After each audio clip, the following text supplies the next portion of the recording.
আসসালামু আলাইকুম। আমি আজকে আপনার লগে শেয়ার করবো কোন মাসও আমি উড়ি অথবা সিমর সারা করি বা বীজগুলারে আমি কিভাবে যত্নে রাখি বা বীজ থেকে উড়ির বীজ থেকে খুব তাড়াতাড়ি সিডগুলা জার্মিনেট করা সম্ভব কিভাবে তার সম্পূর্ণ টিপসগুলো আমি আজকে আপনার লগে শেয়ার করবো এই ভিডিওর মাঝে। আমার সাথে থাকা আর দেখতে থাকা। তো বীজগুলারে উড়ি অথবা সিমর বীজগুলারে খুবই সুন্দর করে সংরক্ষণ করে রাখা লাগে, কারণ বিশেষ করে উড়ির বীজগুলার মাঝে ফুকায় ধরিলায়। তো ফুকায় ধরতে না করি ওরকম জিবলক বেগর ভিতরে ঢুকাইয়া তারপর নাম লেখে লেখে আমি ওরকম রাখি দিই ছোটো ছোটো ব্যাগের মাঝে। দেখতে পারা সব ধরনের উড়ির বা সিমর সিডগুলারে আমি জিবলক ছোটো ছোটো জিবলক ব্যাগের মাঝে ঢুকাইয়া তারপর একটা কাপড়ের একটা ব্যাগের মাঝে ঢুকাইয়া আর নর্মাল ফ্রিজও রাখি দেই, যে জায়গার মাঝে ঠান্ডা থাকে আর শুকনা থাকে ও জায়গার মাঝে আমি রাখি সিডগুলারে। সব ধরনের সিড আমার একবারে লাউড সিড দেখি লাগাইয়া সব ধরনের সিড আমি ফ্রিজও রাখি, নর্মাল ফ্রিজও রাখলে ওই কিতা সিডগুলা ঠান্ডা থাকে আর সিডগুলার মাঝে পোকামাকড়ে ধরে না, খুব সুন্দর থাকে। নর্মাল ফ্রিজও রাখলে সিডগুলা ভালো থাকে। তো আমিও সব সময় চেষ্টা করি আমার বীজগুলা বালা রাখার লাগি শুকনা জায়গার মাঝে রাখি বা নর্মাল ফ্রিজের মাঝে রাখি, ঠান্ডার মাঝে রাখি। তো এখন দেখতে পারা সব ধরনের সিড আমি নিছি, এর মাঝে 8 ধরনের সিড। একটা সিড শুধুমাত্র দিস ইয়ার কালেক্ট করছি নতুন, একটা হলো কি কেরালা সিম, একটা আমার বাগনায় কালেক্ট করিয়া দিছেন। তো একটা সিম শুধুমাত্র আমার বাইরের, আর সব সিডগুলা ওই লগি আমার গার্ডেনর।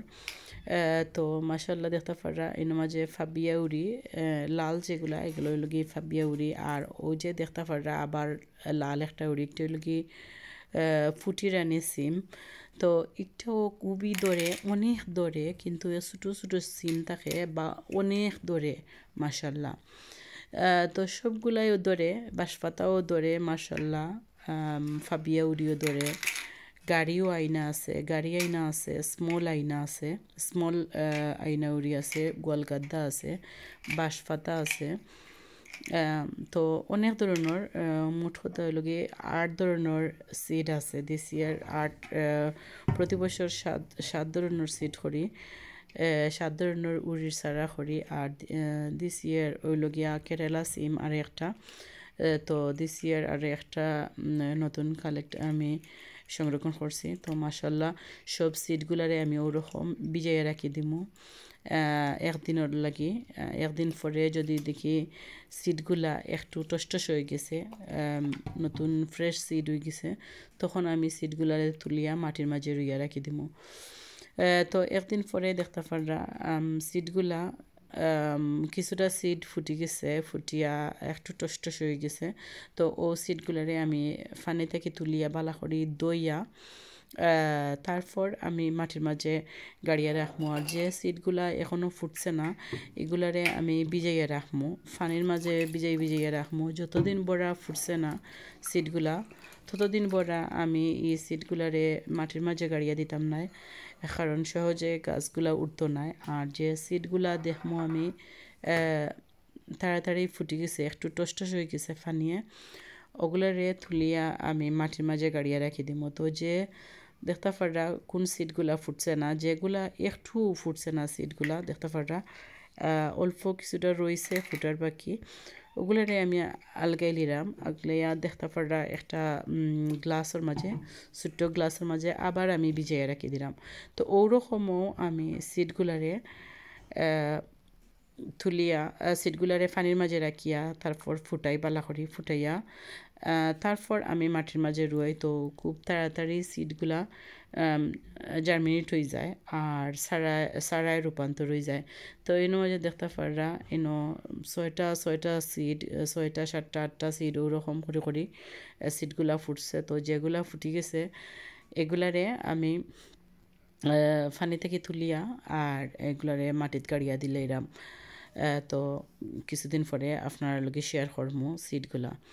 তো আর বাকি যে সিডগুলো আছে এগুলারে ফানি দিয়ে আবারও আমি ভিজিয়ে রাখি দিছি তো ওরকম থাকবো যতদিন বড়া ফুটছে না অতদিন বড়া ফানির মাঝে ভিজাইল থাকবো আর আমি কন্টিনিউ খালি ফানি চেঞ্জ করিয়া দিমু চেঞ্জ করিয়া দইয়া আবার নতুন ফানি দিয়া আবার রাখমু তো ইনো মাঝে কন্টেনারের মাঝে আমি মাটি লইছি দেখতে পারা এশ কন্টেনার করে করে আমি মাটি লইছি লইয়া সব কন্টেনারের মাঝে সিটগুলারে গাড়িয়ে রাখি দিমু আর লেবেল লাগাইয়া রাখছি যাতে মিস্টাপ না হয় কোনটা কোন ধরনের সিড তো সবগুলা সিডরে এখন আমি মাটির মাঝে রুইয়া দিয়া তারপর উফরে একটু পানি দিয়া আর মাটিটারে একটু চাপ দিয়ে বুয়াইয়া আবার উফরে পানি দিয়া আর আমি রাখি দিমু ছায়াও এক জায়গার মাঝে যে কোনো এক জায়গার মাঝে রাখা যাইব কোনো অসুবিধা হইতো নাই আর সিটগুলা যখন জার্মিনেট হয়ে যাব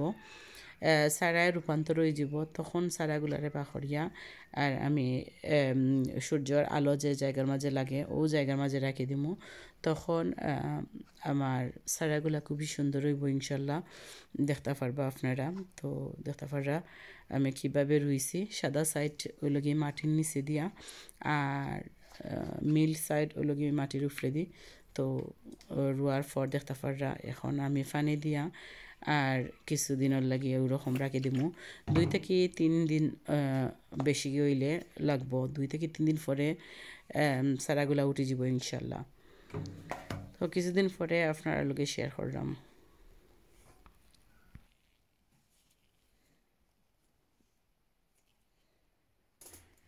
আর সিম অথবা উড়ি এপ্রিলও করে লিবা এপ্রিলও চারাগুলা যদি খরণ তখন আপনার ফলনটা খুবই সুন্দর হইব চারাগুলোও খুবই সুন্দর হইব আর এই চারা থাকি অনেক সুন্দর ফলন হইব ইনশাল্লাহ আর বেশি আর্লিও করা যাইতে পারতা নাই বেশি আর্লিও করবা না আর বেশি লেটও করবা না এপ্রিলও যদি চারাগুলা খরণ মিডল অফ এপ্রিল অথবা এপ্রিলের পয়লা তখন দেখতে পারবা খুবই সুন্দর চারাগুলো হইব আপনার আর ও চারাগুলো ট্রান্সফার করিয়া নিলে খুবই তাড়াতাড়ি এগুলো বড় হইব আর তার থাকি অনেক সুন্দর ফলনও ধরবো ইনশাল্লাহ আজকে 3 থেকে 4 দিন পর দেখতে পাররা মাশাল্লাহ সিমর কিছুটা চারা উঠছে আর এখনও কিছুটা সিড জার্মিনেট হয়েছে না তো বাকি সিডগুলা ইনশাল্লাহ জার্মিনেট হইব তো ওরকমও আমি প্রতি বছর চারা করি আলহামদুলিল্লাহ অনেক সুন্দর ফলন ধরে আমার সিম গাছও মাশাল্লাহ তো আপনার কাছে ভিডিওটা খেলে লাগলো ভালো লাগলে অবশ্যই একটা লাইক দিবা